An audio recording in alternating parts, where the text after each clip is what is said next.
elevado que qualquer outro, aquele que cura, grande em poder, nosso Deus, Deus é tão grande, é poderoso, mais elevado que qualquer outro, aquele que cura, grande em poder, nosso Deus, nosso Deus.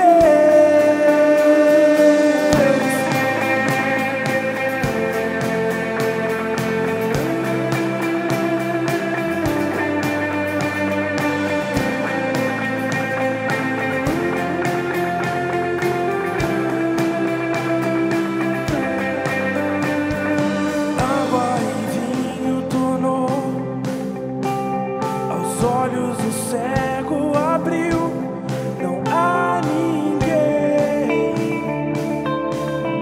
igual a Deus.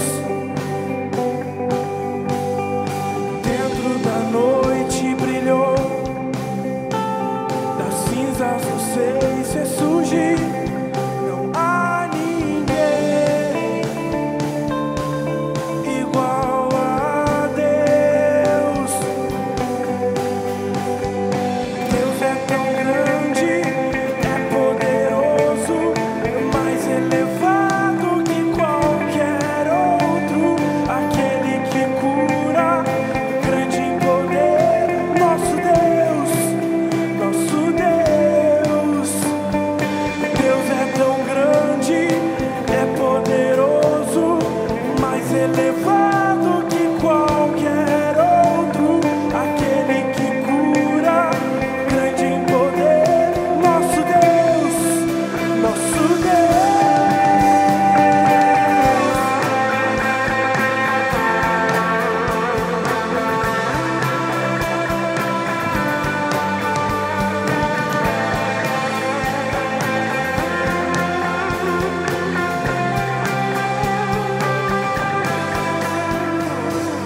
Se Deus está conosco, quem pode nos deter? Se Deus está conosco, não há o que temer. Se Deus está conosco, quem pode nos deter? Se Deus está conosco, não há o que temer. Se Deus está conosco, quem pode nos deter?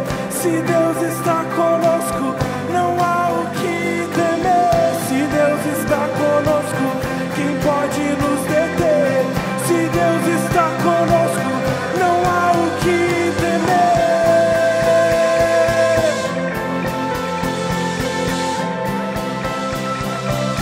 Não há o que temer.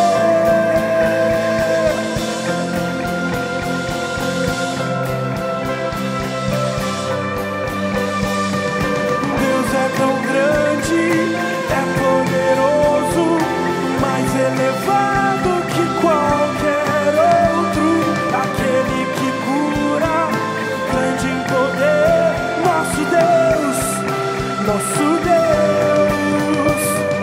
Deus é tão grande, é poderoso, mais elevado que qualquer outro, aquele que cura, grande em poder, nosso Deus, nosso Deus.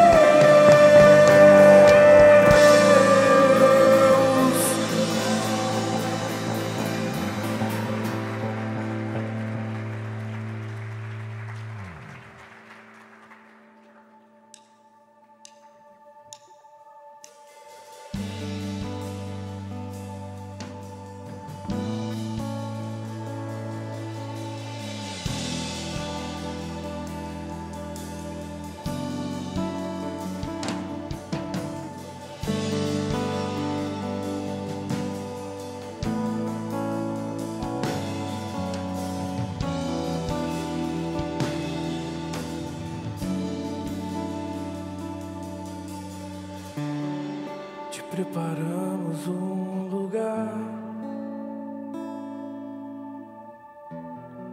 para que venha reinar. Te preparamos um lugar para que possas desfrutar. Apagam-se as luzes que estão sobre o homem, somente merece brilhar. Apagam-se as luzes que estão sobre o homem, somente merece brilhar. Não há ninguém mais importante que Jesus. Vem e toma o teu lugar.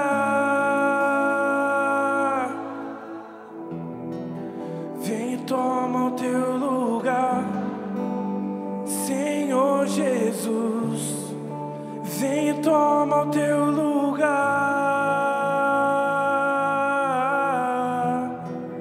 Vem e toma o teu lugar, Senhor Jesus.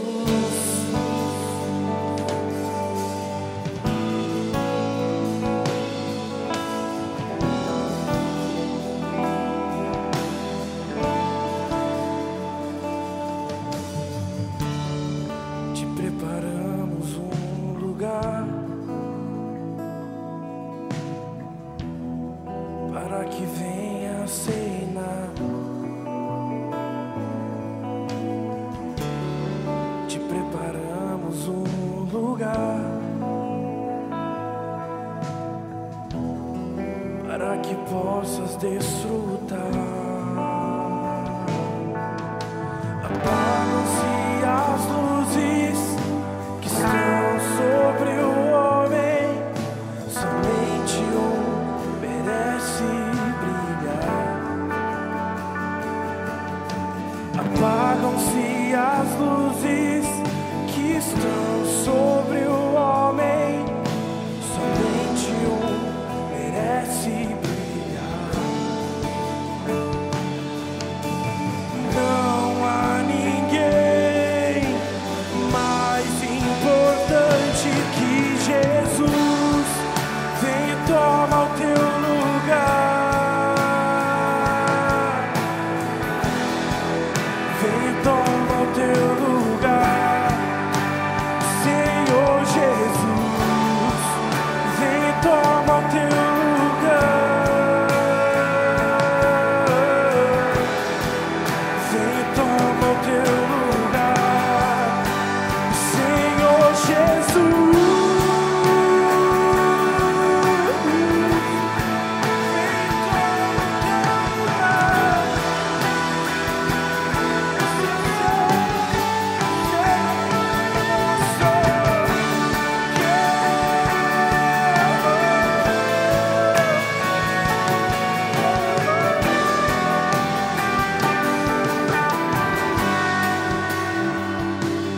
Porque tu és tão bom, meu Senhor. Tua misericórdia é sem fim.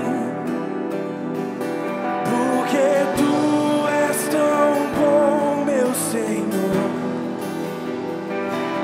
Tua misericórdia é sem fim.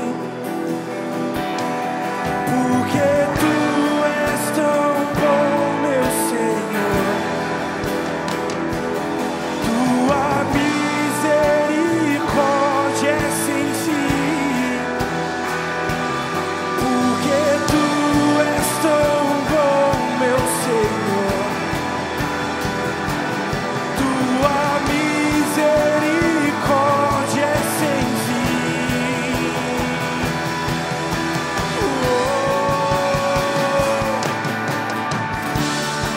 Não deixaremos de cantar, não deixaremos de adorar, até que tomes teu lugar, Senhor Jesus. Não deixaremos de cantar, não deixaremos de adorar, até que tomes teu lugar, Senhor Jesus.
Sinto o vento a soprar em minha direção, tua brisa em meu rosto, tua brisa em meu rosto.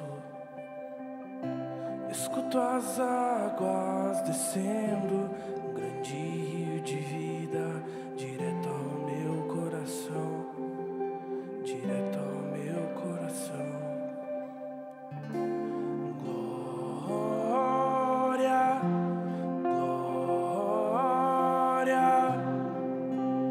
Glória vem, glória, glória, glória vem. Sinto o vento a soprar em minha direção, tua brisa em meu rosto, tua brisa em meu rosto. Escuto as águas descendo, um grande rio de vida, direto ao meu coração.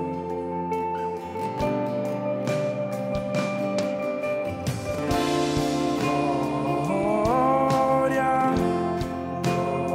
glória, glória vem.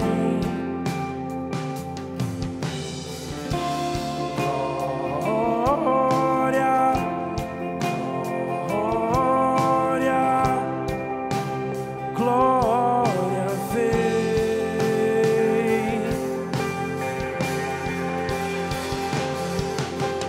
Mostra-me os teus caminhos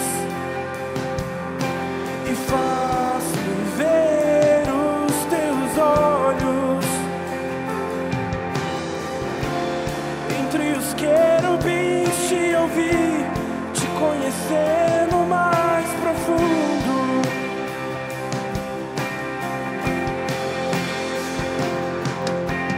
Mostra-me os teus caminhos e faz-me ver os teus olhos. Entre os querubins te ouvi, te conhecer no mais profundo.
mais profundo.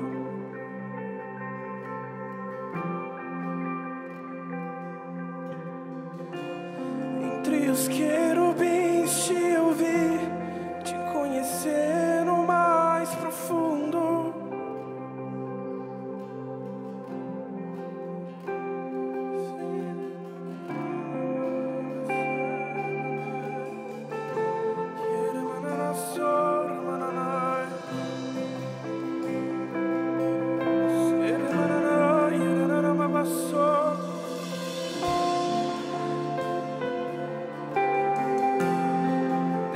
Se você tem línguas, comece a fluir nesse momento.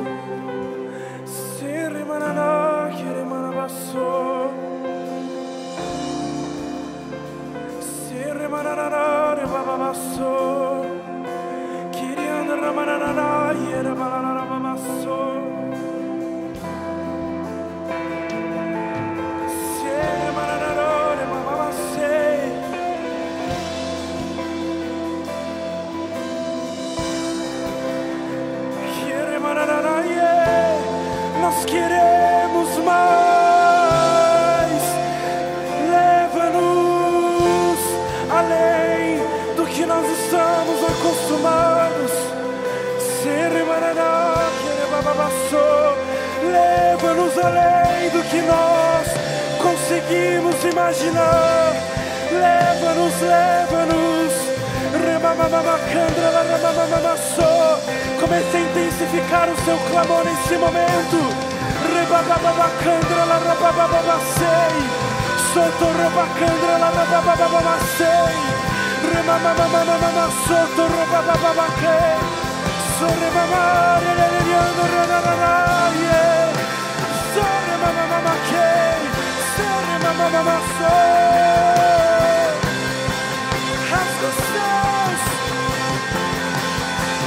E vem com tua glória, e vem com tua glória.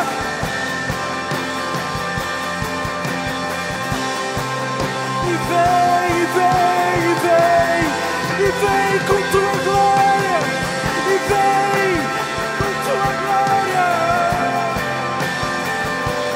E rompe as paredes,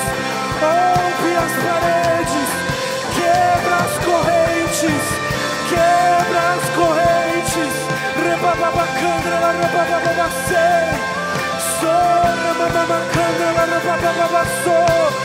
Sere, mamamacandra, rebabababacei. Sora, mamamaquete, rebababacei.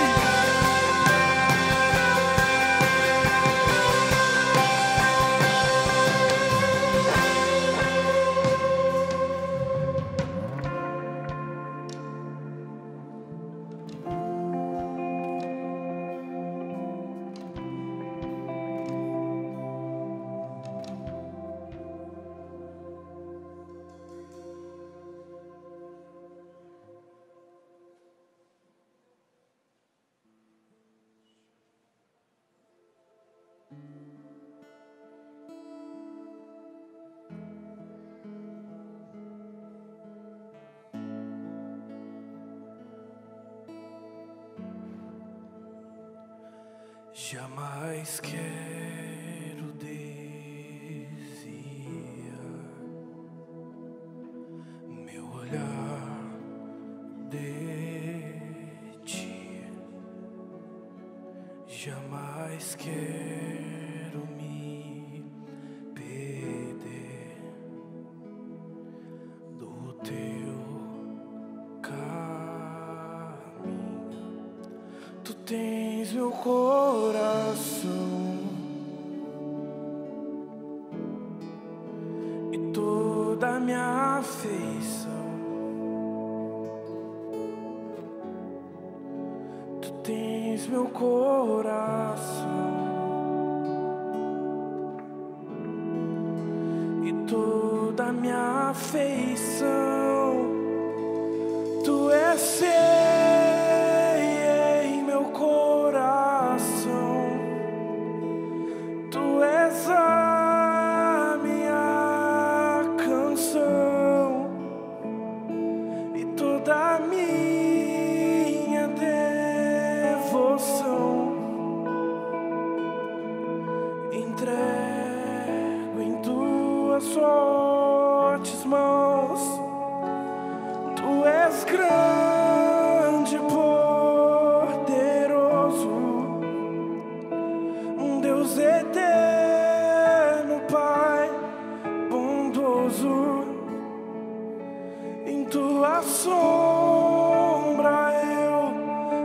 descanso.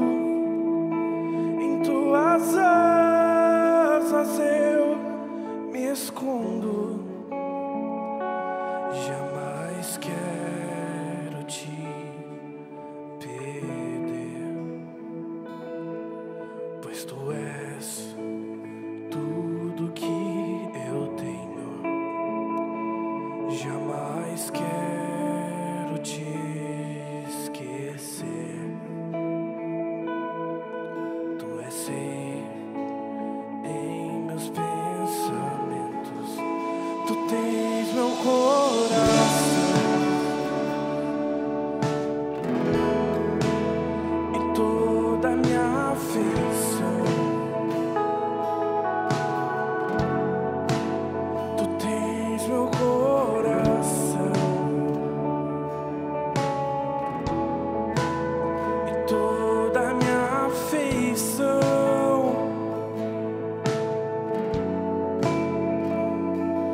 Tu és em meu coração. Tu és a minha canção e toda a minha devoção. Entrego em tuas fortes mãos. Tu és grande, poderoso, Deus eterno, Pai bondoso. Em tua sombra eu descanso. Em tuas asas eu me escondo. Tu és santo, majestoso, invencível.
Isaías 9. Quem esteve conosco domingo passado, levanta a mão se você estava aqui domingo passado. Quem esteve participando da nossa primeira mensagem da nossa nova série?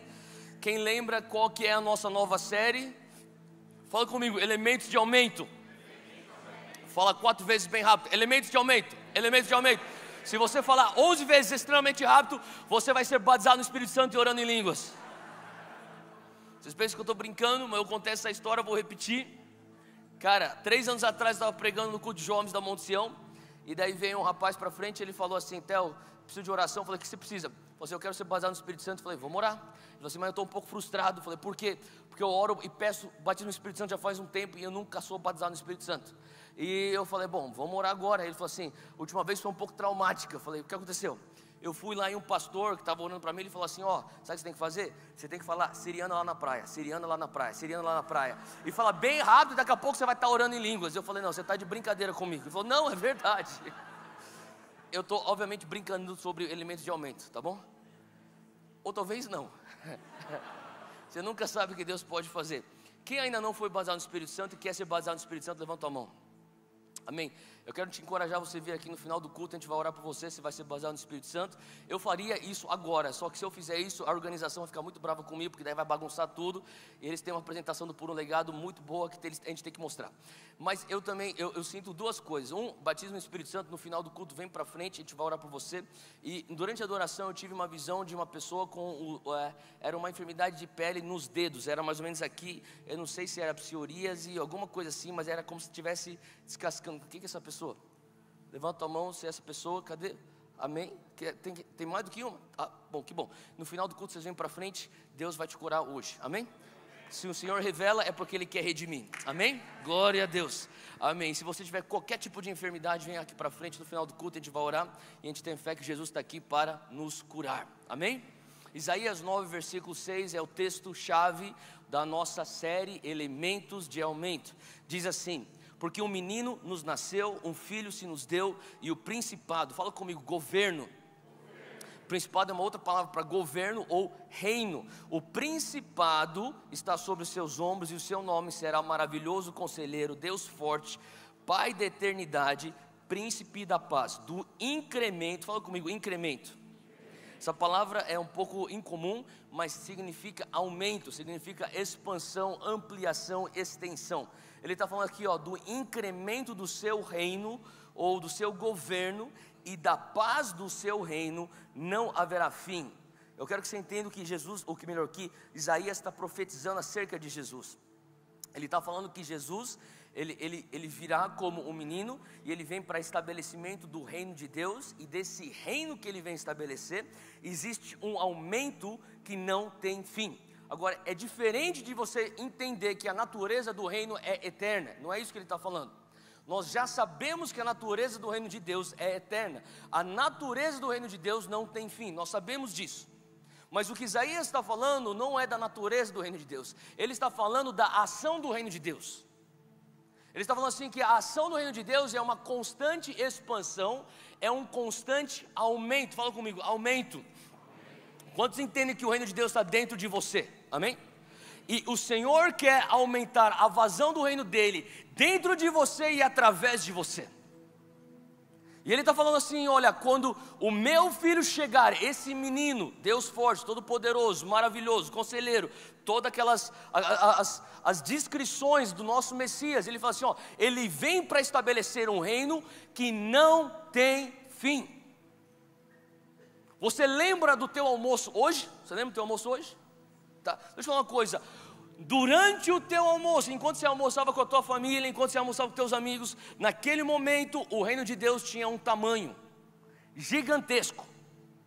Hoje, nós estamos entrando aqui, praticamente nós estamos chegando aqui, são 8 horas da noite. Hoje, o reino de Deus está maior do que estava na hora do teu almoço. Amanhã, ele vai estar maior do que ele está hoje à noite. Por quê? O aumento do reino não tem fim. Não é só um reino que é eterno, o aumento desse reino também é eterno. Você faz parte de algo que não tem outra alternativa a não ser vencer e avançar. Cara, alguém me ajuda, amém? Amém. Cara, a gente está no time que vai ganhar. Glória a Deus, cara. Eu estou feliz, São Paulo ganhou hoje. Cara, é raro isso acontecer, cara, mas está acontecendo. Então hoje o meu time ganhou e o nosso time, o reino de Deus, vai sempre ganhar. Amém? Esse é a natureza da ação do reino. Não só a natureza do reino, mas da ação do reino. Agora, você tem que entender uma coisa. Paulo, ou melhor, Jesus, em Lucas 17, versículo 21, ele está falando algo muito interessante. Ele diz: não pense que o reino de Deus está ali ou acolá. O reino de Deus está dentro de você. Fala comigo, o reino de Deus está dentro de mim. Você é a extensão do reino de Deus aqui na terra. Você é o reino de Deus ambulante aqui na terra. Faz sentido? Paulo, ele também fala lá em 2 Coríntios 5:20, ele fala assim que nós somos embaixadores de Cristo. Em outras palavras, você é a representação oficial do governo de Deus aqui na terra. Fala comigo, eu sou a representação oficial do reino de Deus.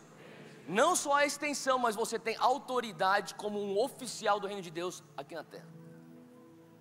Paulo continua dizendo lá em Colossenses 3, versículo 3, que Cristo está em nós e nós estamos escondidos em Cristo. Para imaginar o que significa eu estou escondido em Cristo e Cristo está escondido em mim. O que significa essa união, eu com Ele, Ele comigo? Como que isso, sabe, eu lembro uma vez que eu estava perguntando isso para o meu professor, e professor de teologia no seminário, ele estava, eu e alguns colegas meus, 2 colegas meus, ele falou assim, ó, eu quero que vocês imaginem isso. Ele falou assim, imagina Jesus, Colossenses 3:3, imagina Jesus, esse copo d'água, uma água pura, cristalina, filtrada. Ele falou assim, vocês são, cada um aqui é um cubo de açúcar. Sabe aqueles açúcares em cubinho? Quando você disse sim para Jesus, Ele pega você, Ele põe dentro da água, pega você, põe dentro da água, pega você, põe dentro da água, e Ele mistura. E você dissolve, e você se torna uma só solução. Você está escondido em Cristo. Você não consegue pegar aquela água e falar, sai aqui para cá açúcar, isso aqui é água. Consegue? Essa é a natureza da nova aliança. Você está escondido em Cristo. Quantos acham que isso aqui é uma boa notícia? Quando o inimigo vê você, ele vê você escondido em Cristo. Ele vê você vestido de justiça. 1 Coríntios 3:9 diz que nós somos colaboradores com Cristo. Fala comigo, colaborador. A palavra colaborador, você tem o CO, co, de estar junto, e labor, de trabalho, de labor, obviamente. E que ele está falando assim, nós somos aqueles que Jesus fala, eu quero trabalhar com você. Por que Ele quer trabalhar conosco? Porque Ele precisa de nós? Obviamente não, mas Ele quer trabalhar com você, Ele quer trabalhar comigo, porque Ele tem prazer em trabalhar junto. Ele está tendo uma desculpa, o que a gente pode fazer junto? Eu quero passar tempo com você. Você já gostou de alguém tanto que você quer inventar desculpa para estar perto daquela pessoa? Sim ou não? Ele está falando assim, cara, vamos expandir o reino de Deus junto? Você vem aqui ser meu colaborador, vem aqui ser co-participante comigo, faz sentido? Sabe, ontem nós tivemos no campus Morumbi o pastor Cote, que é um dos líderes de Jocum, e ele é uma autoridade no mundo quando se diz respeito a ministério de cura e libertação e também de aconselhamento. E o pastor Cote estava falando sobre o texto lá em Atos dos filhos de Seva. Você lembra disso? Sabe aquele texto dos filhos de Seva, que eles foram tentar expulsar um demônio de uma pessoa? Vocês lembram desse texto? E aquele demônio, ele fala assim, ó, eu conheço Paulo, eu conheço Jesus, mas quem é você? Você lembra? Logo na sequência, o que o demônio faz com os filhos de Seva? Dá uma surra nos caras. Eu sei, você está escutando, se você está escutando isso pela primeira vez, parece uma história bem bizarra, e é bem bizarra. Depois pega lá no texto e olha lá em Atos, lê esse negócio. A Bíblia está cheia de momentos que você, tipo, o que está acontecendo aqui? Mas enfim, tem um texto que também, eu já vou falar. Em Marcos, depois, outro texto bem bizarro, depois você procura, quando Jesus está sendo preso no jardim de Getsemane, tem um versículo lá em Marcos, que fala assim, e um homem saiu correndo vestido de lençol. Você sabe o que eu estou falando nesse versículo? Do nada, depois você olha, enfim, não sei porque eu falei isso, mas enfim. São os textos que você fala assim, o que está acontecendo aqui? E o pastor Cote falou assim, olha, e daí o que acontece? Os caras levam uma surra do demônio. Versículo seguinte, o temor de Deus veio sobre toda aquela região. O que acontece depois? E todos naquele lugar foram salvos. Fala, uau. Sabe o que isso quer dizer? Que Deus usou demônio para fazer evangelismo.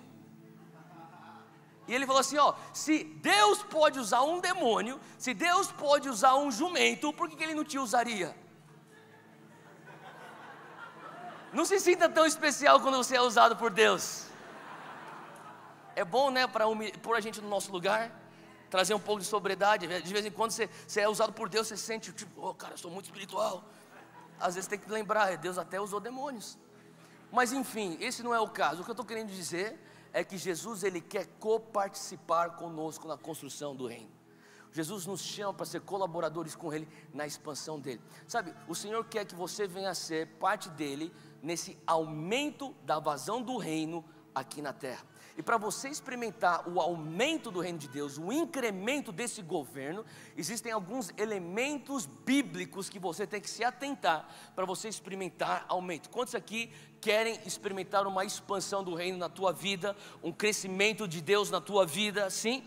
Eu imagino que você querer crescer é algo saudável.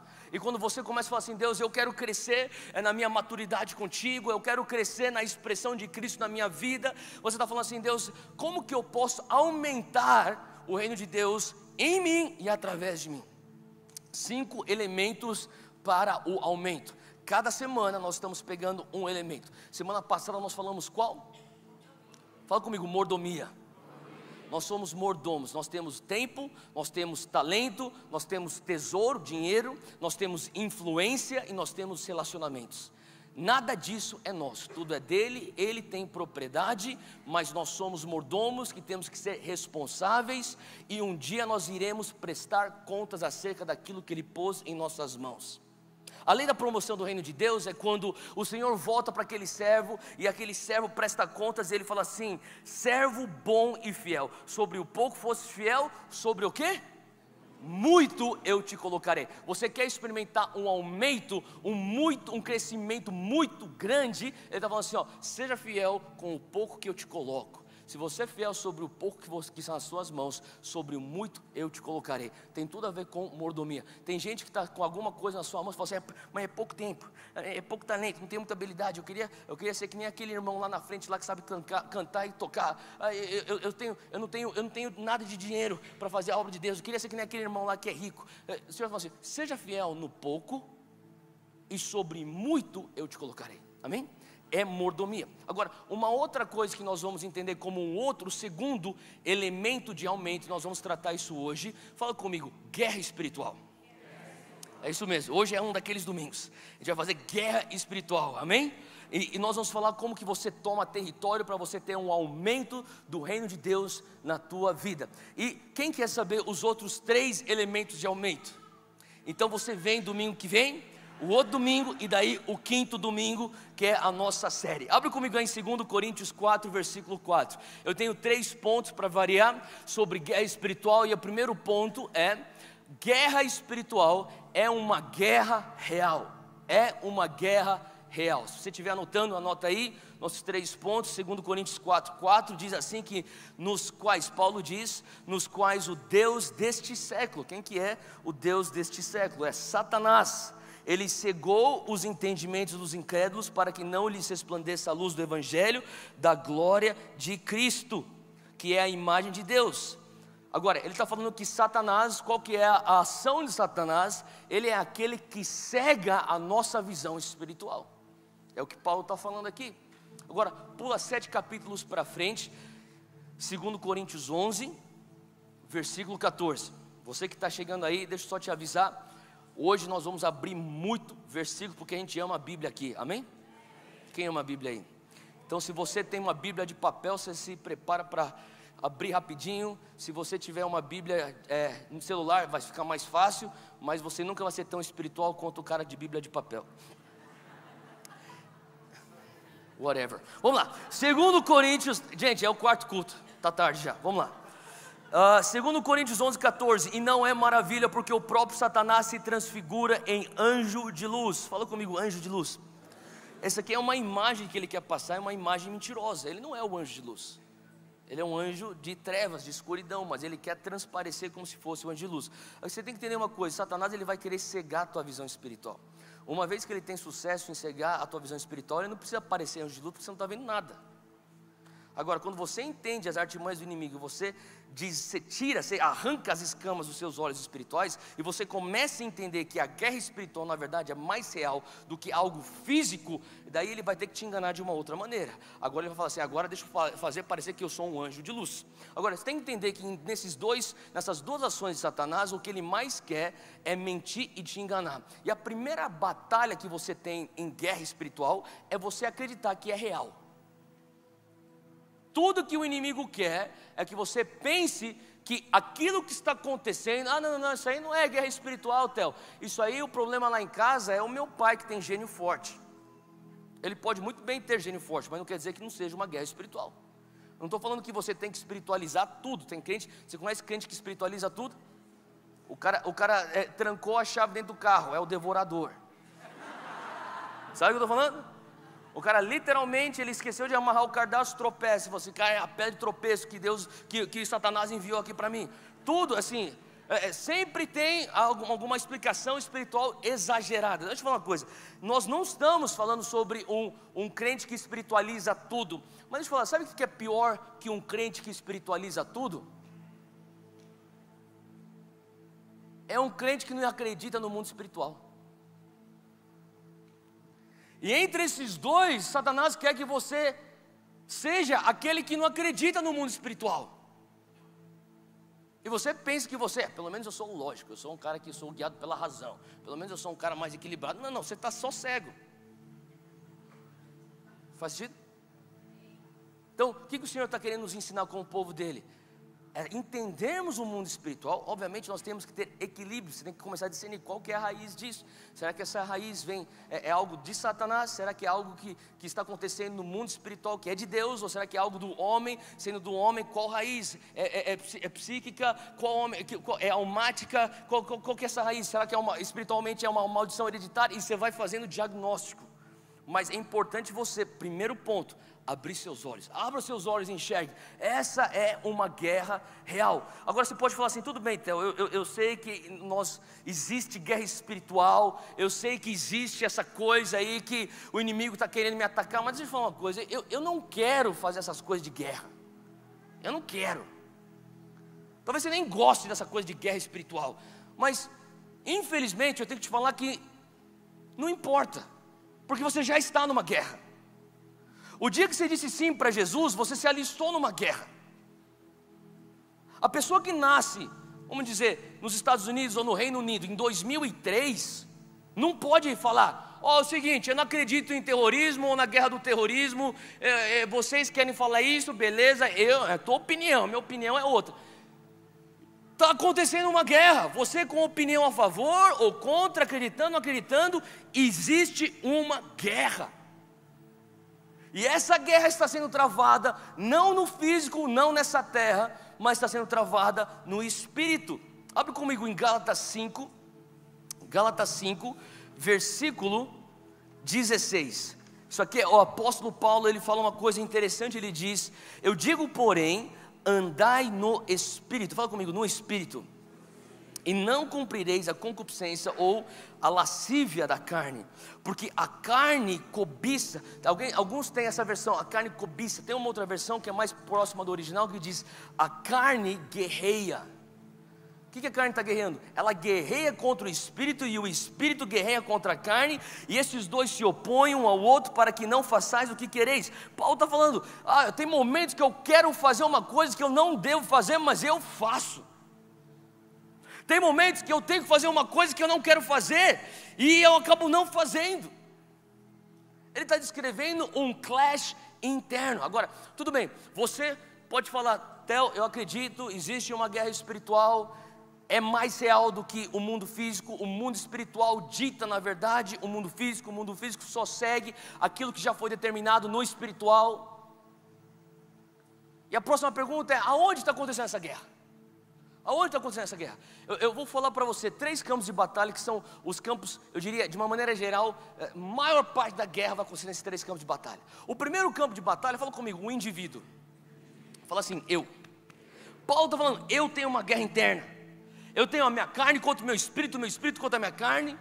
Olha só o que ele diz lá no outro texto de 2 Coríntios 10. Abre comigo, 2 Coríntios 10, versículo 4, Paulo fala assim: as armas com as quais lutamos, elas não são humanas. Pelo contrário, elas são poderosas em Deus para destruir fortalezas. Agora, o que seriam essas fortalezas? Ela não está falando aqui sobre uma fortaleza física, um forte que é construído na praia, à espera de um navio que vem do inimigo, onde você vai bombardear aquele navio. Ele está falando sobre um outro tipo de fortaleza, porque a gente entra aqui na sequência do texto, a gente consegue entender pelo contexto. Ele diz, destruímos argumentos. Fala comigo, argumentos. Argumentos começam na tua mente. Amém? Não é verdade? E toda pretensão, arrogância. Aonde começa a arrogância? Não é na atitude. A atitude segue o pensamento arrogante. O pensamento que fala, eu sou superior a isso, eu sou superior àquela pessoa. O pensamento, ou melhor, a arrogância, ela tem seu início no seu pensamento. O argumento tem seu gênesis no pensamento, que se levanta contra todo o conhecimento de Deus, e levamos cativo todo pensamento para torná-lo obediente a Cristo. Então, você tem que entender uma coisa, Paulo está falando assim, a guerra está acontecendo aqui dentro. A guerra está acontecendo aqui dentro. Como que você faz guerra quando o campo de batalha é você mesmo? Ele estava assim, às vezes tem pensamentos, eu sou suscetível a isso constantemente. Eu imagino que você também é suscetível. Quantos de nós já não estamos, talvez você já teve um momento que está andando, fazendo alguma coisa, de repente vem um pensamento completamente contra a natureza de Deus, destrutivo. Quem já experimentou isso? Eu estava algumas semanas atrás, lá em Fortaleza, entrando para ministrar numa conferência de bastante jovens lá, uns 2.000 jovens estavam nessa conferência, lá da Igreja da Paz, lá em Fortaleza. Eu estou para entrar e de repente, quando eu estou preso, o pregador, o pastor está me apresentando, eu estou preso para entrar, de repente, em pensamentos: o que você está fazendo aqui? Você não tem nada que falar? Você é um pecador. Você vai lá fazer o quê? Hipocrisia na frente de todo mundo? Quem garante que Deus vai se mover quando você começar a orar por cura? Na hora eu pensei, cara, de onde está vindo isso? Isso aqui é um ataque. O que eu fiz? Eu fiz exatamente o que Paulo nos ensina a fazer. Olha só o que ele fala aqui no versículo 5. Ele diz assim, tomamos ou levamos cativo todo pensamento. Eu prendi aquele pensamento, o que levanta que vai contra o conhecimento de Deus, e eu faço aquele pensamento ser obediente a Cristo. O que eu faço? Eu não aceito esse pensamento, eu vou sujeitar esse pensamento à verdade. Eu rejeito esse pensamento, eu declaro a verdade em cima disso. Eu tenho pecados, mas eu já fui perdoado, eu já confessei, já tive arrependimento, eu sou coberto e lavado pelo sangue de Jesus. Eu não estou aqui porque eu quero fazer isso aqui é a vontade de Deus na minha vida, Ele que está abrindo, eu estou sendo um bom mordomo, dando um passo de fé. A palavra de Deus fala que eu vou abrir a boca, Ele vai pôr as palavras na minha boca. Amém? Então você tem que começar a discernir quais são as mentiras que o inimigo está atacando lançando setas mentirosas que ele lança na tua mente, e você tem que ter palavra. É difícil deixa eu falar uma coisa, é difícil você guerrear se você não tem Bíblia dentro de você. Sabe, o cara que quer, eu acredito em guerra espiritual, eu estou sendo atacado, eu vou guerrear. Só que você não tem Bíblia, você não tem nada no teu arsenal. Faz sentido? Como que você guerreia? A palavra de Deus fala que a espada do Espírito é o quê? É a palavra de Deus. Como que Jesus guerreava? Ele rebatia com o quê? Com a palavra. Então, quando o inimigo vem com mentiras, você traz cativo aqueles pensamentos e sujeita aquilo ao quê? Através da palavra de Deus, você começa a declarar a palavra oposta àquilo. A verdade oposta à mentira. Faz sentido? O primeiro campo de batalha é aqui dentro, somos nós mesmos. O segundo campo de batalha são relacionamentos. Cutuca aqui do teu lado. Fala assim, é você, cara. Às vezes é uma guerra com você. Não precisa falar isso. Mas acontece em relacionamentos. Seja a tua família, seja no teu casamento, seja você com teus filhos com os filhos com os pais, seja você no contexto de igreja, seja você dentro de um contexto de faculdade, seja você no teu trabalho. Eu falo para você, são pensamentos, são relacionamentos. Abre comigo aqui num texto de 2 Coríntios, Cantares 2. Abre lá comigo, Cantares 2, isso aqui é o rei Salomão. Olha só o que ele fala aqui, rei Salomão, ele diz algo, na verdade não é nem o rei Salomão que está falando isso aqui, ele está escrevendo que a sulamita, a mulher sulamita, ela está falando para o seu amado. A mulher sulamita representa a igreja, o seu amado representa Jesus. Existe esse romance entre eles dois, e naquele ápice do romance, olha só o que ela diz para o seu amado. Ela diz assim: apanhai-me as raposas, as raposinhas que fazem mal às vinhas, porque as nossas vinhas estão em flor. Ela está falando assim: as nossas vinhas, elas estão florescendo, elas estão vivendo o seu melhor momento.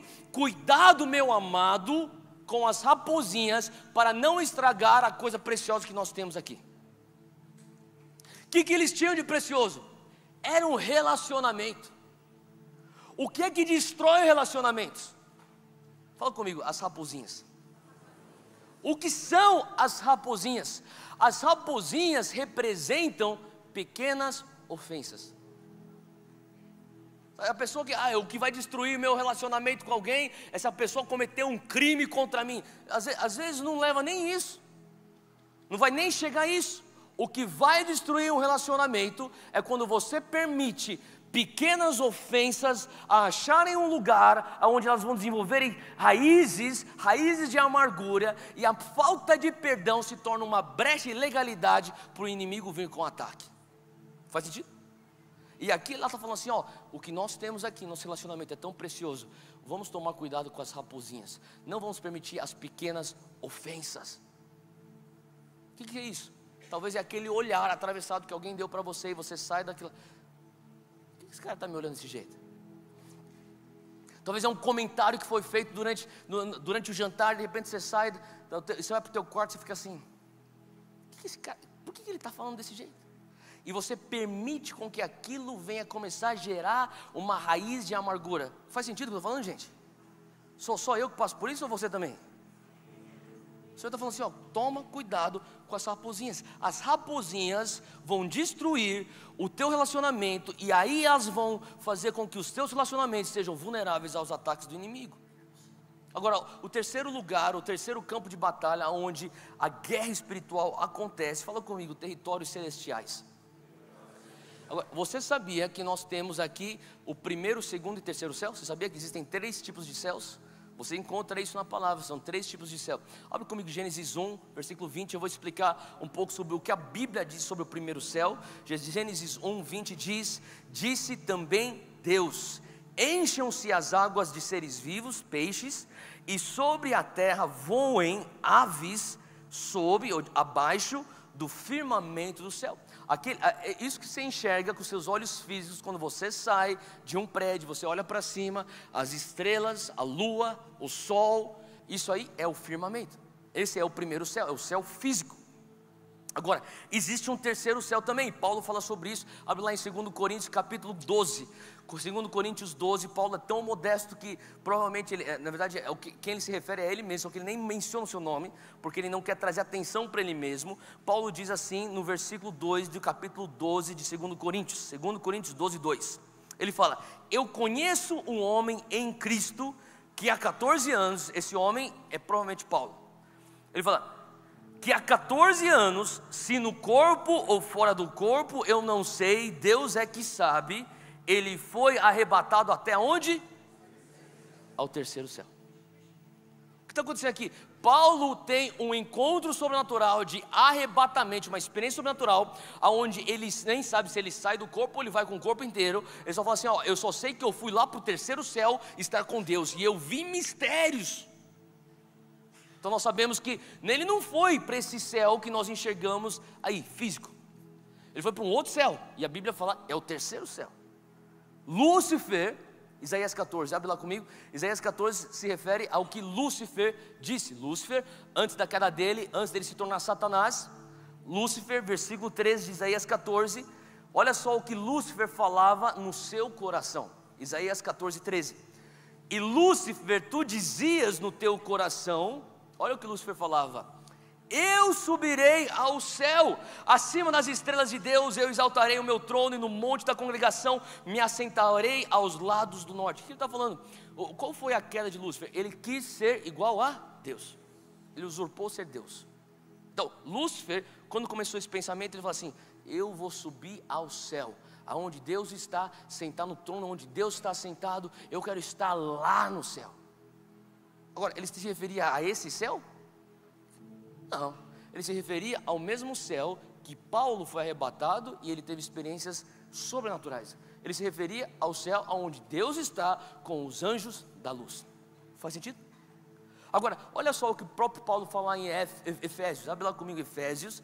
A gente vai começar com Efésios 2, depois nós vamos para Efésios 6. Mas vamos lá, Efésios 2, versículo 2. Ele diz assim: em que no outro tempo andasse segundo o curso deste mundo. Deixa eu falar uma coisa. Quando que uma pessoa anda segundo o curso deste mundo? Quando que alguém anda de acordo com o mundo? Pré-Cristo. Amém? Você consegue desenhar uma risca na tua vida do que é pré-Cristo e pós-Cristo?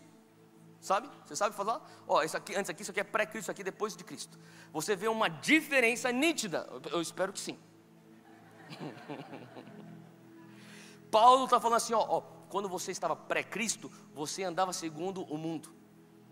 O que significa você andar segundo o mundo?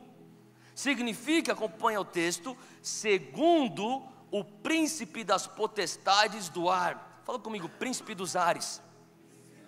Isso aí é Lúcifer. Isso aí é Satanás. Ele falou assim, ó, o príncipe dos ares é o Satanás. Agora, o que quer dizer? Quer dizer que ele está nos ares. Ele está em algum céu, onde ele exerce o poder no seu tempo limitado que Deus está dando para ele. Faz sentido? Então você, ó, quando você não está em Cristo, você está debaixo da influência dele. Agora, quem são aqueles que estão debaixo da influência dos príncipes dos ares? Que agora, versículo 2, continuando no final do versículo 2, que agora opera nos filhos da desobediência. Você fala, talvez você nem sabia disso, mas antes de Jesus, antes de você conhecer Jesus, você estava no curso desse mundo, debaixo da influência de Satanás, operando um comportamento igual aos filhos da desobediência. Todos nós, antes de Cristo, nós estávamos assim. Nós nem sabíamos, mas nós estávamos influenciados por Satanás e seus demônios. Não é o que eu digo, isso aqui é o que a Bíblia diz. Efésios 6:12. Pula lá 4 capítulos para frente, mesma carta. Apóstolo Paulo fala, porque não temos que lutar contra a carne nem com sangue, mas sim contra os principados, contra as potestades, contra os príncipes das trevas deste século, contra as hostes espirituais da maldade, aonde? Nos lugares celestiais. Então, entenda uma coisa, se Deus está, se Ele é luz, Satanás é trevas, e luz e trevas não podem coabitar, não podem estar num espaço só. Obviamente, esse ar, esse céu, esse lugar celestial que se refere a onde está Satanás e seus demônios, não é o terceiro céu, porque lá Deus está. Não é o firmamento, onde você vê, porque você não vê quando você está descendo lá em Guarulhos dentro do avião, o cara falando assim, ó, põe seu cinto de segurança, tinha acabou essa turbulência aí, acabamos de atropelar um demônio. Você não começa a descer, uau, que cidade com ar tão limpo, oh, e um capeta aqui. Você não vê isso. Então, que céu seria? Só nos resta então o segundo céu. Faz sentido? Agora, por que isso é importante? Você tá, que legal, e aí, o que tem? Tem tudo a ver com a tua vida de batalha espiritual. Abre comigo Daniel 10, eu vou explicar por quê. Daniel 10 é um texto muito interessante. Daniel 10 começa com Daniel falando, ou melhor, o texto diz que Daniel está triste. Agora, por que Daniel estava triste? Bem simples, porque ele estava jejuando. Você já viu alguém feliz por estar jejuando? Só os super espirituais. Eu não fico feliz quando estou jejuando, mas eu sei que eu preciso fazer aquilo. Mas ele está triste porque ele não pode mais comer carne, ele não pode comer churrasco, ele tem que ficar comendo salada e fruta. Então, ele fala assim, cara, 21 dias eu comendo só salada e fruta, eu quero comer carne. Ele está triste. Mas por que ele está jejuando 21 dias? Porque ele está esperando uma resposta dos céus. Finalmente, no 21º dia, chega um anjo vem para visitá-lo, ele tem uma experiência, um encontro angelical. O anjo chega no 21º dia, e Daniel, eu imagino, não está no texto, mas imagino que Daniel fala assim, finalmente, cara, não aguento mais comer salada, você chegou. E daí o anjo, calma, desculpa, eu estava atrasado, mas eu vou explicar o que aconteceu. Olha a explicação do atraso do anjo, versículo 12. Então o anjo me disse: não temas, Daniel, porque desde o primeiro dia em que aplicaste o teu coração a compreender e a humilhar-te perante o teu Deus, são ouvidas as tuas palavras, e eu vim por causa das tuas palavras. Para aí, o que o anjo está falando? Daniel, o primeiro dia que você se propôs a jejuar e orar, as tuas palavras foram escutadas, a tua prece chegou ao céu, e do céu o Todo-Poderoso já me enviou como um anjo com a resposta, mensageiro, para descer para te entregar. Então calma aí. Desde o primeiro dia, eu estou jejuando 21 dias. Você está falando para mim que o primeiro dia vocês receberam a minha prece e já enviaram a resposta? É isso, é o que o texto diz. Mas continuando o texto, olha o que ele fala: mas o príncipe do reino da Pérsia. Você tem que entender o que é o reino da Pérsia. Isso aqui ele está falando sobre uma potestade que estava operando lá. Era um espírito babilônico de confusão. Faz sentido? Então ele está falando sobre um poder, um principado. Ele está falando assim, ó, existe então aqui, ele falou assim, ó, eu estava vindo com a tua resposta, mas o príncipe do reino da Pérsia, demônios, me resistiram 21 dias. Quer dizer, eu estava descendo, a tua oração aqui na terra, ela foi direcionada para o terceiro céu. Lá no terceiro céu foi recebida. No primeiro dia do teu jejum, já foi enviada de volta a resposta. Eu estou vindo com a tua resposta, eu saio do terceiro céu, eu tenho que atravessar o segundo para chegar depois no primeiro para te entregar. E quando eu estou atravessando o segundo, eu pego uma blitz de demônio. Eles parar isso aqui, daí eles começaram uma guerra, a gente começou, pá. E cara, eu fiquei guerreando com os caras 21 dias. Até que o terceiro céu mandou Miguel. Quem que é Miguel? É um dos 3 arcanjos. Você lembra? A palavra de Deus fala sobre 3 arcanjos. O primeiro arcanjo, um dos arcanjos que nós conhecemos é Gabriel. Ele, tudo que tem a ver com mensagem, com palavra, é o arcanjo Miguel que vai. Lembra que ele aparece para anunciar a vinda do Messias? Ele vem com as mensagens importantes, arcanjo Miguel. Agora, Miguel é o arcanjo da guerra. Ele vem para trazer libertação, ele vem para guerrear, trazer vitória. E o arcanjo, qual que era o outro que caiu? Lúcifer. Ele era o arcanjo carregado de toda a adoração. Faz sentido? Isso aqui é uma outra pregação, mas se você for ver nos céus, existe exatamente o que acontece num culto dos santos. O que acontece no culto dos santos? A guerra, a intercessão, Miguel. Gabriel, a palavra. Faz sentido? Lúcifer, louvor e adoração. São os componentes de um culto. Faz sentido? Então, nos céus acontecia isso. Quando houve a rebelião nos céus, Lúcifer cai, sobra só 2. E nesse caso, Miguel, que é um dos tops, um dos líderes. Olha só o que ele fala aqui, como ele descreve. Ele diz assim: Miguel, um dos primeiros príncipes. Agora, por que é interessante que está falando a palavra príncipe? Você tem príncipe na tua versão? Fala príncipe acerca de Miguel e fala príncipe acerca daqueles da Pérsia. Estou falando aqui de autoridades espirituais, um das trevas, um da luz. E Miguel vem e ele faz guerra. Olha só o que ele faz. Ele veio para me ajudar e eu fiquei ali com os reis da Pérsia. Agora eu vim para fazer-te entender o que há de acontecer ao teu povo nos derradeiros dias, porque a visão é ainda para muitos dias. E falando ele comigo essas palavras, abaixei o meu rosto e emudeci. Agora, por que você precisa saber disso? Porque você precisa entender, você está sentado hoje nessa cadeira verde, não é verdade? Só que a palavra de Deus também fala que você está sentado. Efésios diz que você está sentado com Cristo nos lugares. Mas como que eu estou sentado nos lugares celestiais? Estou sentado aqui nessa cadeira. O teu físico está sentado aqui, mas a tua posição espiritual é já no terceiro céu. Então você tem que começar a entender que tem vezes que você vai olhar como se você fosse um ser humano sentado aqui nessa cadeira verde. E quando você olha, você está olhando do primeiro céu, na verdade, sob o primeiro céu, para cima. Então você está olhando e falando assim, ó, ainda tem o firmamento, depois tem os demônios, depois tem o terceiro céu. Mas você tem que entender que você tem que ter olhos espirituais. Quando você tem olhos espirituais, você está olhando o quê? Do terceiro céu o quê? Para baixo. Uma outra perspectiva.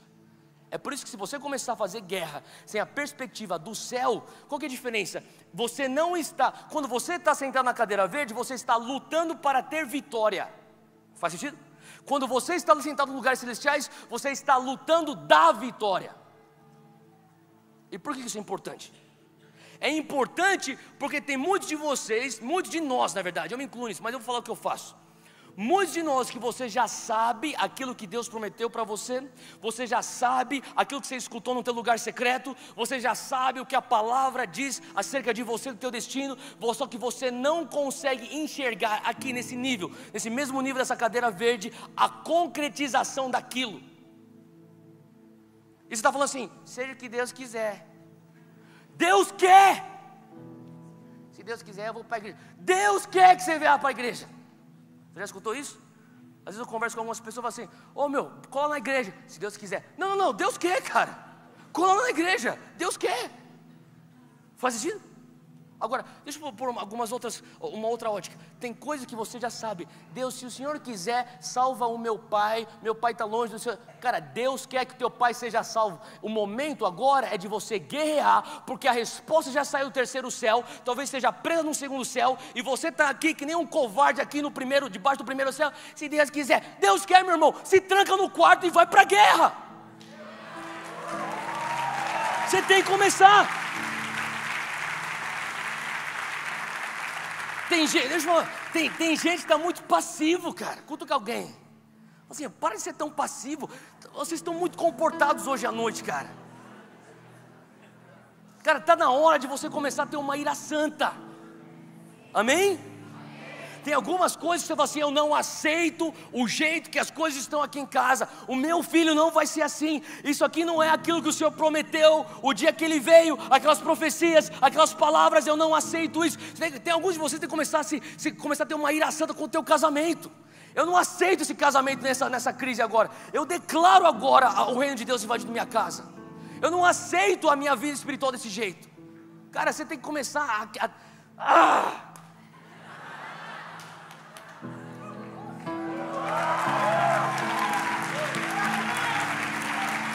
Cara,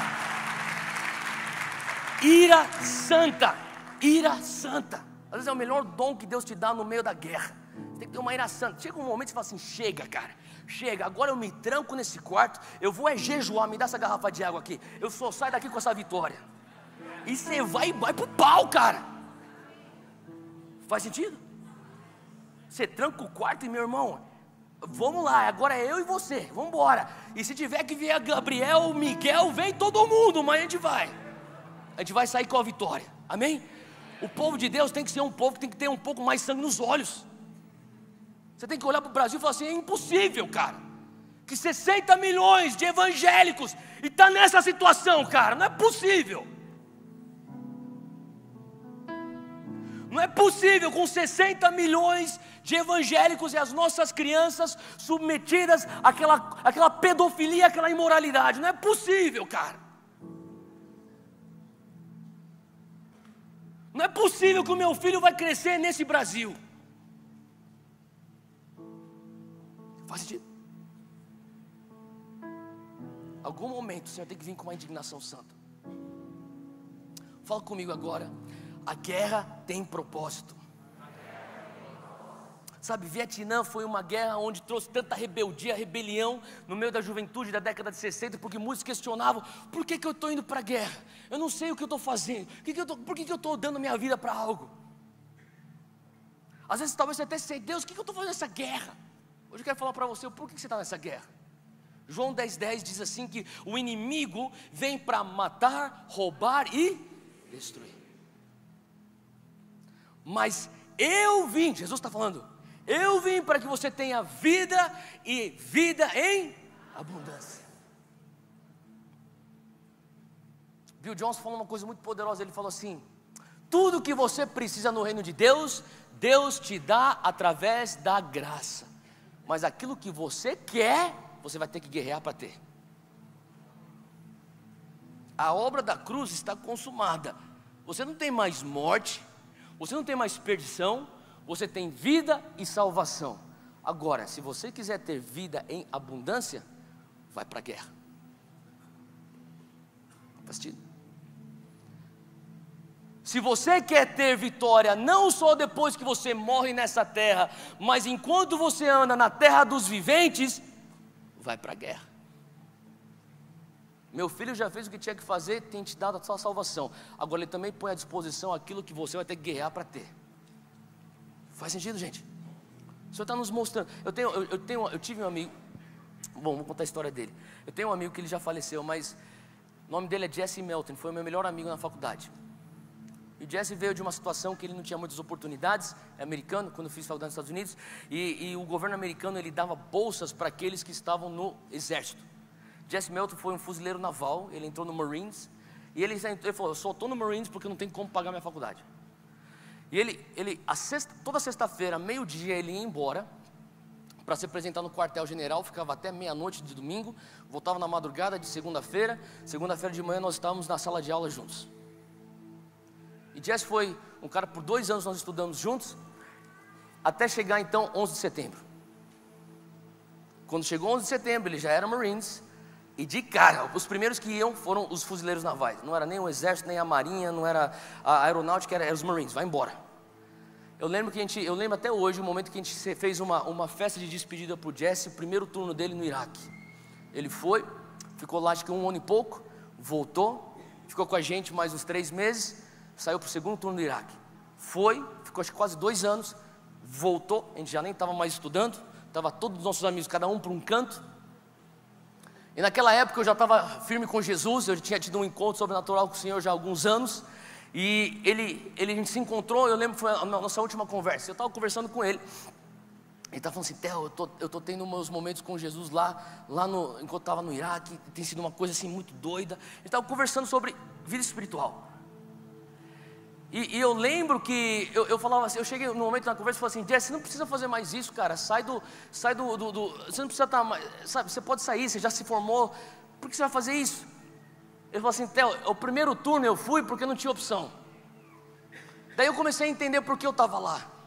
Hoje eu vou porque eu quero, eu estou convicto. Eu falei, como assim?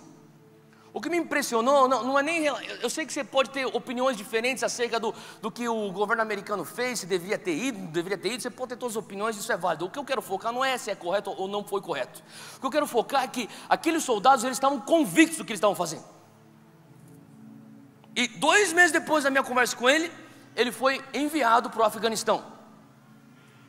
Foi bem na época que eu voltei ao Brasil e para a gente começar o Dunamis, foi isso em 2008. Quando eu voltei ao Brasil, foi 2 meses que eu já estava no Brasil, recebi um telefonema da irmã dele, ele falou assim, Theo, meu irmão estava num jipe, ele e mais 3 soldados passaram em cima de uma mina, explodiu, todos os 4 faleceram, o enterro dele é semana que vem, aqui em Maryland você consegue ver. Então, eu lembro que no enterro do Jesse, a irmã dele, que também era fuzileira naval, ela começou a falar assim, o meu irmão serviu a Deus dessa maneira, independente se você concorda ou não. Ela falou assim, ele tinha convicção que, para que nós não tivéssemos que fazer a guerra aqui na nossa terra, ele falou, eu me sacrifico para ir fazer guerra lá, para o inimigo não conseguir chegar aqui. E estava cheio de fuzileiros navais naquele enterro. Eu lembro que eu saí daquele momento, obviamente extremamente triste, porque eu perdi um amigo, feliz que ele estava com Jesus, eu vou vê-lo na glória, mas impactado porque eu vi, cara, esse homem, esse jovem, ele tinha 2 anos mais velho do que eu, esse cara, ele viveu por uma convicção, ele sabia por que ele estava na guerra. Agora, aplicando isso para nós, eu e você estamos em guerra. Você é um soldado de Jesus, eu também sou soldado. Será que nós vivemos o nosso cristianismo com tal convicção do porquê que nós estamos guerreando? Por que nós estamos guerreando? Eu creio que é mais do que só para viver uma vida em abundância. Eu creio que é para o cumprimento da grande comissão, quando diz fazer discípulo de pessoas e de nações. Só aí, discípulo de pessoas e de nações. Você está falando de territórios. Você não vai tomar território que o inimigo tem controle. Como você falou assim, Satanás, me dá licença, eu sou aqui do exército de Jesus, eu vou entrar aqui para começar a influenciar com o reino de Deus. Você vai ter que ir para a guerra. Olha só em Gênesis 22, eu quero só mostrar algo aqui que é interessante. Gênesis 22, versículo 17. Ele diz assim: que deveras te abençoarei e grandissimamente multiplicarei a tua descendência como as estrelas dos céus e como a areia que está na praia do mar, e a tua descendência possuirá a porta, fala comigo, portões dos seus inimigos. Isso aqui é a promessa de Deus para Abraão. Ele está falando assim: Abraão, a promessa que eu te dou é que eu te darei uma descendência. Não só te darei uma descendência, a tua descendência vai ser extremamente numerosa, e essa descendência que é numerosa, ela vai ter autoridade para tomar os portões, os portais ou as portas dos seus inimigos. Agora, você está pensando, cara, eu não quero saber da porta, eu quero o tesouro dos meus inimigos. Mas deixa eu explicar o que acontece nessa cosmovisão, nesse mundo de Abraão, que significava os portais. Os portais eram um símbolo de poder, o portal era um símbolo de autoridade, o portão era o símbolo de julgamento ou de conselho. Em outras palavras, lá na Palestina, se você for ver as cidades, elas têm muros ao redor delas. Para você, os muros têm portões, e nos portões existiam juízes. Então, para você que tinha uma desavença com alguém, era como se fosse tribunal de causas menores. Você ia para o portão e achava um juiz, e o juiz sentava no portão e falava assim: ó, juiz, o problema é esse, eu estava aqui com um pão, ele roubou o pão de mim, e na hora ele resolvia a situação. Quando você não sabia o que fazer, você ia para o juiz, porque o juiz era aquele que tinha sabedoria, você buscava conselho. Quando o inimigo tentava dominar uma cidade, ele tinha que entrar e dominar primeiramente o quê? O portão. O portão é símbolo de poder, de autoridade, de juízo, de conselho. Abraão tem a promessa: você vai ter uma descendência, ela vai ser numerosa, ela vai ter autoridade para tomar portões. Portões significa territórios. Se você quer discipular nações, se você não quer tomar territórios e fazer guerra para tomar territórios, você nunca vai discipular uma nação.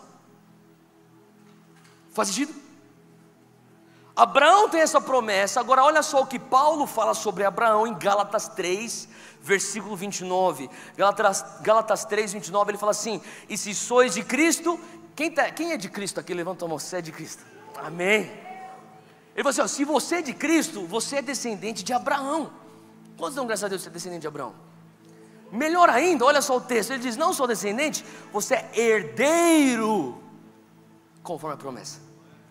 Você está em Cristo, você é descendente de Abraão, você é descendente de Abraão, consequentemente você é herdeiro da promessa. Qual promessa? Gênesis 22, 17, autoridade para tomar portões. Faz sentido? Os discípulos estão falando com Jesus, Mateus 16. Jesus, eles falam que você é Jeremias, que você é Elias, e Jesus interrompe e fala assim: não, calma aí, o que vocês dizem que eu sou? Pedro, ele quebra a tradição de falar só coisa errada. Ele fala assim: mestre, tu és o Cristo, o Filho de Deus vivo. Jesus fala assim: uou, Pedro, bem-aventurado és tu, Simão Bar-Jonas, porque não foi carne nem sangue que te revelou, mas foi o meu Pai que estás nos céus. Você lembra disso? E digo mais: teu nome não se chamarás mais Simão, serás Pedro, porque sobre esta rocha eu edificarei a igreja. Quem é parte da igreja de Jesus Cristo? Você é edificado em cima da rocha de Pedro. Ele fala assim: e as portas do inferno não prevalecerão contra a igreja. Você é descendência de Abraão. A promessa de Abraão é que nós teremos autoridade para tomar portões. Paulo fala em Gálatas 3, isso aqui é a graça, a nova aliança, pós-cruz, igreja neotestamentária. Paulo fala assim: ó, se você está em Cristo, você é descendente de Abraão, e você não é só descendente de Abraão, você é herdeiro das promessas de Abraão. Qual promessa? De tomar portões. Se você parte da igreja, Cristo diz: sobre essa pedra eu edificarei minha igreja. E a igreja tem uma característica: os portões do inferno não prevalecerão contra ela. É importante você entender que para você, o porquê da tua guerra, o porquê da tua guerra, você tem um propósito na tua guerra, é tomar território. Tomar território, você tem que entender a natureza do portão. Tem portões que você tem que tomar, deixa eu falar, que você tem que encarar. E quando a gente fala sobre isso, seja você da esfera da educação, eu sei que tem alguns professores, reitores aqui, seja você da esfera da família, talvez seja um psicólogo, ou seja um assistente social que trabalha com família, talvez seja da esfera da comunicação ou da publicidade, tem pessoas que estão aqui, jornalistas ou publicitários, seja do mundo do business ou do mundo da política, seja qual for a esfera onde você está atuando hoje e discipulando a nação. Você vai ter que discernir que tipo de portão que eu estou encarando. 3 tipos de portão, é uma outra mensagem, mas vou dar só uma pincelada. 3 tipos de portão. Primeiro tipo de portão, tem portão que não é, você tem que remover. Não adianta você tentar melhorar o nazismo. Não é verdade? Se você está diante de um portão que é nazismo, você tem que remover, você tem que aniquilar. Tem portão, por exemplo, você está numa situação que você consegue aniquilar racismo. Não tem como você melhorar racismo, você tem que destruir completamente racismo. Se você está numa situação que você tem um portão da corrupção, esse portão da corrupção tem que ser queimado, tem que ser destruído por completo. Faz sentido? A mentalidade jihadista, você não consegue melhorar isso, você tem que destruir por completo. Comunismo, destrói por completo. Faz sentido o que eu estou falando? Agora tem outros portões que você vai ter que reformar, restaurar. Por exemplo, algumas democracias que estão um pouco tortas, a gente vai ter que ir lá, a gente vai ter que reformar esse portão. Faz sentido? Hollywood, tem alguns crentes fascistas que fazem, Deus, me envia umas bombas lá e mata tudo. Cara, não, o que Deus quer é restaurar Hollywood, o lugar que exporta cultura para o mundo inteiro. E que tal a gente começar a exportar a cultura do reino de Deus a partir de Hollywood? Faz sentido o que eu estou falando, gente? Você tem que começar a discernir. Sabe uma coisa que Deus está levantando e Deus vai restaurar e Deus vai reformar? É o conceito de direitos humanos. Não existe um ativista social, um advogado por direitos humanos mais proeminente do que o próprio Jesus Cristo. Nunca na face da terra apareceu alguém que se levantou pelos direitos humanos mais do que Jesus. E por que a igreja não tem autoridade final quando se diz respeito a direitos humanos? Porque nós temos que ter, a gente abriu mão dessa posição, a gente tem que retomar. E dois, nós temos que começar a entrar e tomar esse território e reformar, restaurar. Nós teríamos que ter a última palavra em relação a direitos humanos. Agora também tem portões, eu falei de dois: o que você tem que remover, o que você tem que reformar ou restaurar, e o terceiro, o que você tem que inovar. Tem portões que nem existem, você tem que construir novas ciências, novas tecnologias, novas soluções.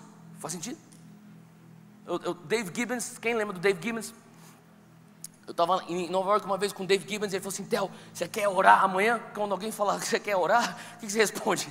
Se é um pastor, você tem que falar: lógico que eu quero orar. 6 horas da manhã, eu falei: beleza, vamos embora. Então assim, a gente vai lá para Wall Street. Eu nunca imaginei que eu iria entrar numa reunião que eu entrei de oração em Wall Street. 6 horas da manhã, lá em Wall Street, Nova York. Eu entrei, era uma sala, um escritório lá em Wall Street, e devia ter mais ou menos 40 a 50 empresários de Wall Street, todo mundo orando às 6 horas da manhã. A gente ficou das 6 às 7h30 orando. Deu 7h30, a gente parou, a gente foi tomar café. Eu vi uns caras um pouco mais jovens, eu fui conversar com eles. Eles começaram a falar assim: cara, a gente nós 4 aqui, nós estamos com uma startup, nós estamos começando algo. Eu falei: cara, que da hora, vocês vêm aqui sempre, essa reunião se chama Legends. Vocês vêm sempre aqui pro Legends, toda quinta-feira, às 6 horas da manhã. Eu falei: cara, a gente vem aqui pro Legends e também a gente ora também terça-feira às 6 horas da manhã. A gente ora sexta-feira às 6 horas da manhã. Eu falei: caramba, vocês estão orando bastante. Você sabe por quê? Ele falou assim: nós somos uma startup, mas nós acreditamos que não tem um ser mais criativo que o nosso Deus, Criador dos céus e da terra. E nós queremos a criatividade do nosso céu, do nosso Deus, para que nós venhamos então a começar a gerir a nossa empresa e construir e inovar com a criatividade dos céus, porque nós cremos que Ele pode nos dar, olha só o que eles falaram, nós cremos que Ele pode nos dar uma ideia bilionária para nós financiarmos o movimento missionário para dentro da janela 1040. Cara, que propósito extremamente alto e digno, concorda comigo? Eles entenderam, nosso portão é inovação. Qual o portão que você está encarando? Qual o território que você tem que tomar? Isso traz um porquê da tua batalha espiritual. E por final, fala comigo, é uma guerra estratégica. Efésios 6:10, eu vou terminar com esse texto aqui, é o nosso último texto. Efésios 6:10 diz assim: no demais, irmãos meus, fortalecei-vos no Senhor e na força do seu poder, revesti-vos de toda a armadura de Deus. Fala comigo, toda a armadura, para que possais estar firmes contra as astutas ciladas do inimigo, porque não temos que lutar contra a carne nem sangue, mas contra os principados, contra as potestades, contra os príncipes das trevas deste século, contra as hostes espirituais da maldade nos lugares celestiais. O que ele está falando? Você não está numa guerra que é carne e sangue. Você não vai vencer essa guerra com um fuzil. Você não vai vencer essa guerra com um colete à prova de balas. Não é esse tipo de guerra. Você tem que entender a natureza da guerra. E você entendendo a natureza da guerra, você vai ter que entender a natureza do teu arsenal. Eu lembro mais ou menos eram uns 3 anos depois que eu tive um encontro que mudou minha vida com Jesus. Eu morava aí na fora, mas eu vim visitar São Paulo, a minha família e tudo. E eu estava lá na igreja, na Monte Sião, cresci aqui na Monte Sião, estava lá na Monte Sião, e minha mãe era muito amiga de uns pastores lá de Goiás, estavam experimentando um mover de Deus incrível, só alguns anos atrás. E um deles falou assim: Sara, traz o teu filho, manda o teu filho para cá, para ele ver aquilo que Deus está fazendo com os jovens. Deus está fazendo um mover incrível com os jovens. Você não quer ir lá? Eu falei: eu vou, vamos lá. Ele falou assim: Theo, vem cá, é um retiro, vai ser bem legal, você vai gostar dos jovens lá, o retiro dos jovens lá da igreja. Eu falei: beleza, vou levar uns amigos também. Levei 2 amigos meus da igreja também, daqui da Monte Sião, e um deles era um cara assim, mais esquentadinho, sabe? Um cara mais pavio curto, acredite se quiser, eu não era o pavio curto da turma, era esse cara. Vambora, a gente foi junto. Chegou lá, a gente pensou que era um retiro de jovens. Na verdade, era um retiro de jovens, só que era aquele encontro com Deus, sabe o que eu estou falando? Era tipo você faz um encontro que daí os caras, é como se fosse assim, os caras estão fazendo assim, a limpa na tua vida inteira. E a gente está lá, que legal, estamos lá, de repente chega o culto da libertação. É o culto da libertação, você sabe como que é, né? E daí tem aquela grande renúncia, sabe a grande renúncia? Fica tranquilo que a gente não vai fazer a grande renúncia hoje, você tá tranquilo. E você começa a falar assim: eu renuncio, meu envolvimento com uma... Ele fala: repita tudo o que ele está falando. Mas eu nunca me envolvi com isso. Cara, era tanto capeta, assim, todo tipo de diabo. Eu falei: caramba, não sabia que eles existiam tantos assim. Mas eu renuncio, esse tal de diabo, esse tal de demônio, esse tal de demônio, esse tal de demônio. Eu estava falando: renuncio. No meio disso tudo, eu e esses 2 meus amigos aqui, no meio desse tudo, começou um rebuliço lá atrás. Daí você já começa, umas cadeiras voando. Eita, cara, o que está acontecendo aqui? Era uma manifestação demoníaca. E obviamente você fica tipo: meu Deus, o que aconteceu, cara? E daí os caras: olha para cá, continua comigo, eu renuncio. O pau quebrando lá atrás. E cara, você tipo: eu quero assistir isso aqui é entretenedor. Fala a verdade, impressiona. Vai falar aqui: por que você acha que eles põem essas coisas na madrugada na Record? É a única coisa que mantém o cara acordado assistindo, tipo... E eu lá tipo: eu não sei, eu tentando renunciar as coisas, olhando pro cara, e o cara lá com a cadeira... Cara, daí de repente, cara, começou vários se manifestar. E os caras tentando... Tinha um que estava tentando sair pela janela. E os caras... Tinha um obreiro: volta aqui, cara! O pastor perdeu o controle, cara. Ele chegou, ele olhou pra mim e falou assim... Ele viu que os líderes dele não estavam dando conta, que era muita gente endemoniada. Ele falou assim: ô Theo, pega aí vocês são da Monte Sião, vocês devem fazer alguma coisa aqui. Daí, ajuda aí. Ei, os meus amigos, a gente falou: vambora, cada um pega um aí. Eu fui lá num aí, eu falei: pau, em nome de Jesus. E eu comecei, eu tô lá fazendo libertação nesse cara, e daí eu começo a escutar um rebuliço acima do normal. Cara, é tipo uma coisa tipo... daí eu olho pro meu lado, era o meu amigo, aquele cara que tem pavio curto, um pouco esquentado. E ele tá... tem um cara manifestando demônio, o cara tá no chão. E ele tá segurando o cara pelo colarinho. Ele tá falando assim: ó, sai daí, seu desgraçado! Você tá maluco? Sai daí, meu! Eu tô assim, tipo, com a mão na cabeça, assim, em nome de Jesus, Você tá maluco, cara? O que você tá fazendo, cara? Ele ficou me olhando. Eu falei: ô meu irmão, isso aí funciona na rua. Aqui não, é uma outra guerra. Você tem que entender a natureza da guerra, faz sentido? Toda vez que eu leio esse texto, eu lembro desse meu amigo. Olha só o que está escrito aqui no texto, versículo 13: portanto, tomai toda a armadura de Deus. Fala comigo: toda a armadura. É a segunda vez que Paulo faz essa menção de toda a armadura. Obviamente deve ser importante, para que possais resistir no dia do mal, e havendo feito tudo, ficar firmes. Agora do 14 até o 17, ele começa a citar a armadura de Deus. Ele fala sobre, depois você lê com calma, o cinto da verdade. Paulo está escrevendo isso, ele está preso na cadeia, ele está olhando para o soldado romano que está o guardando. E ele começa a entender, ele começa a olhar para a armadura do soldado romano. Ele sabia que a primeira coisa que um soldado romano faz quando ele veste a armadura é pôr o cinto. Por quê? Porque do cinto ele consegue encaixar o restante da armadura. A espada, as outras coisas que ele vai encaixando, tudo linkando a couraça, tudo é no cinto. Começo, a primeira coisa, ele fala aqui, o cinto da verdade. Paulo é estratégico quando ele escreve sobre a armadura de Deus. Ele está falando assim, ó, primeiro ponto, você quer fazer guerra, você não consegue nada contra a verdade. O pai da mentira é Lúcifer, Satanás. Se você quer fazer guerra, você não pode fazer, eu quero ser liberto da lascívia. Tá bom, então vamos confessar a lascívia. Calma aí, mas eu não vou falar o que está acontecendo. Então, meu irmão, conhecereis a verdade e a verdade vos... O primeiro passo da libertação é confissão. É você se apropriar da verdade. Paulo continua dizendo assim, a couraça da justiça. E por que isso é importante? Porque Paulo está falando sobre a couraça que vem para proteger essa área, onde estão seus órgãos vitais. Ele está falando assim, o teu coração, a tua vida, órgãos vitais, a tua vida não está protegida pela tua própria justiça. Não são tuas obras que te garantem vida eterna, é a minha justiça, a couraça da justiça. Faz sentido? Ele continua dizendo, ele fala assim, calçando as sandálias do evangelho da paz. É uma atitude de prontidão ao id. Uma atitude de falar assim, Deus, Senhor envia, eu vou. Tem gente que não está tendo vitória porque você não tem prontidão para ir onde Deus te manda. E se você não está onde Deus está te mandando, você está fora da tua jurisdição. A pior coisa para um crente é você estar fora da jurisdição da graça de Deus. Você se mete a fazer coisas que Deus não te chamou, ou você não está no lugar onde Deus te chamou. Você está completamente vulnerável. Faz sentido? As sandálias quer dizer a prontidão para eu estar no centro da perfeita vontade de Deus. O escudo da fé, fala comigo, fé. Fé porque o escudo da fé vem para apagar justamente o oposto da fé. As setas, os dardos inflamados de incredulidade, de medo, de dúvida, de fobia, de pavor. Faz sentido? É o escudo da fé.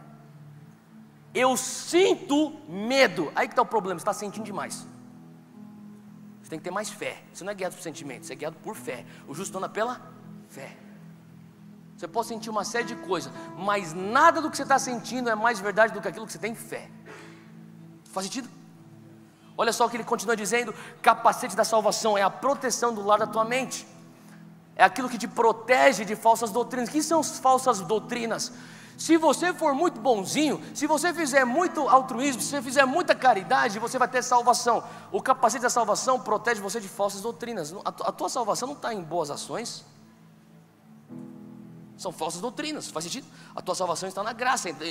O capacete protege uma mentalidade falsa. E a espada do Espírito, que é a própria palavra de Deus, que Jesus usou para vencer o diabo no deserto. Agora, ele termina falando no versículo 18, acompanha comigo, capítulo 6, 18. Ele diz assim, orando em todo o tempo, constantemente orando, com toda oração e súplica, fala comigo, no Espírito. O que quer dizer isso? Quer dizer que você põe a armadura e você continua orando no Espírito. Por que você tem que orar no Espírito? Constantemente orando no teu Espírito. Judas 20, versículo 20, quando você está orando no Espírito, você edifica a si mesmo. 1 Coríntios 14, 4, aquele que ora em línguas edifica a si mesmo. 1 Coríntios 14, versículo 14 diz, porque se orar em língua desconhecida, o meu Espírito ora. Teu Espírito está sendo... Agora, quem mora no teu Espírito? O Espírito Santo. Se o Espírito Santo mora no teu Espírito, você ora no Espírito, quem faz intercessão por você é o próprio Espírito Santo. A mente do Espírito Santo não é limitada como a tua mente. A nossa mente, a nossa oração e entendimento é limitada à nossa teologia, à nossa cosmovisão e à nossa experiência. E você precisa orar em entendimento. Eu expliquei outro domingo porque a gente tem que continuar orando em entendimento e não só orar no Espírito, nós temos que orar nos dois. Mas o que a gente precisa também entender é que quando você ora no Espírito, é o Espírito Santo orando através de você. Você não está entendendo. Você está entendendo o que você está falando? Você não está entendendo. Às vezes você não tem. Se você não tem a interpretação, você não tem a noção do que você está orando. Mas você tem fé que o Espírito Santo faz intercessão através de você, e Ele está orando de acordo com a mente eterna que Ele tem. Ele sabe todas as coisas porque Ele é onisciente. Ele sabe o que você vai fazer em 2024. Ele sabe com quem você vai estar se associando depois de amanhã. E Ele sabe exatamente a reunião que você vai ter que ter semana que vem nos seus negócios. Ele sabe exatamente a crise que está passando no teu casamento. Ele sabe exatamente o que você está passando, e Ele ora os propósitos de Deus de acordo com a mente eterna, não a nossa mente limitada quando a gente ora com entendimento. Faz sentido? Não é só suficiente você pôr a armadura, ou parte da armadura. Não, põe a armadura, ore no Espírito, vigia, fazer de tudo para ficar firmes. Essa é a estratégia de guerra. Fica de pé onde você está, a gente vai orar junto agora.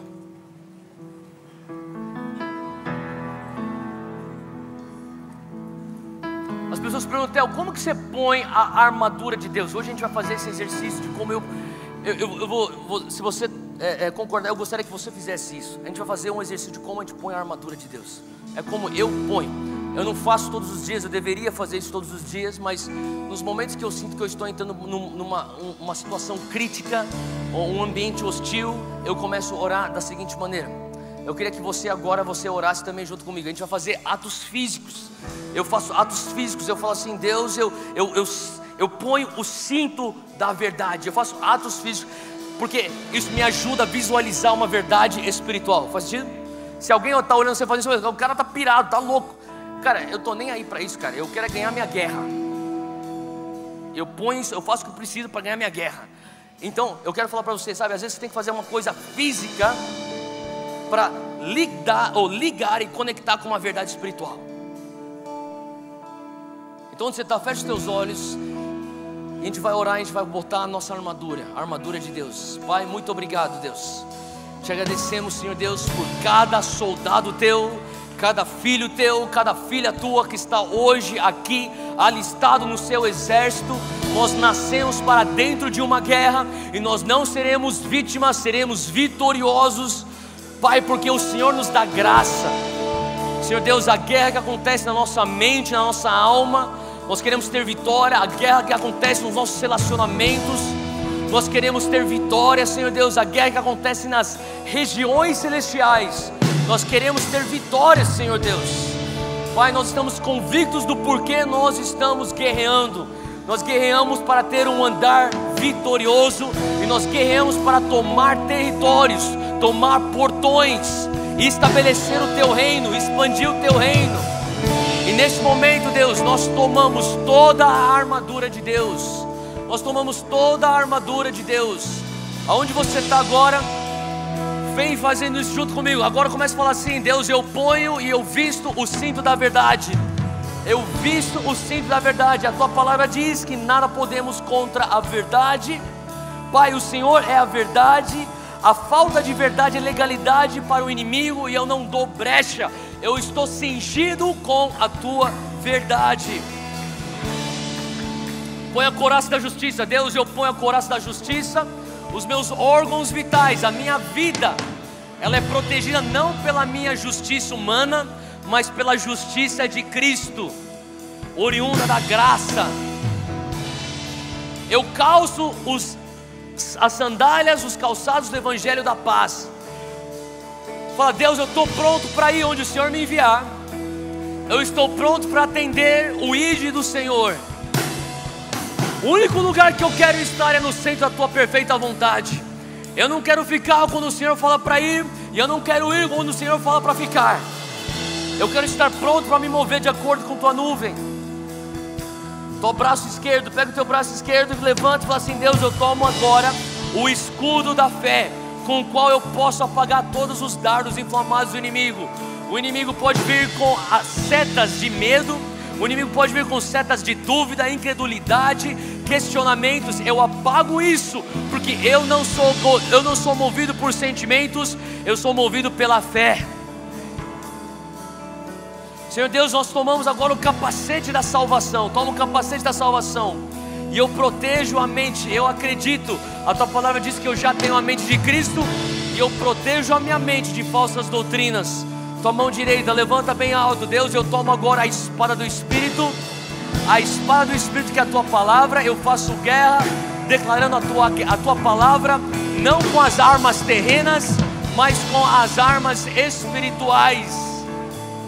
E eu oro no Espírito, e eu fico pronto, e eu vigio para ter a tua vitória, seja no indivíduo, seja nos relacionamentos, seja nos lugares celestiais, para a honra e glória do teu nome, em nome de Jesus. Amém. Amém.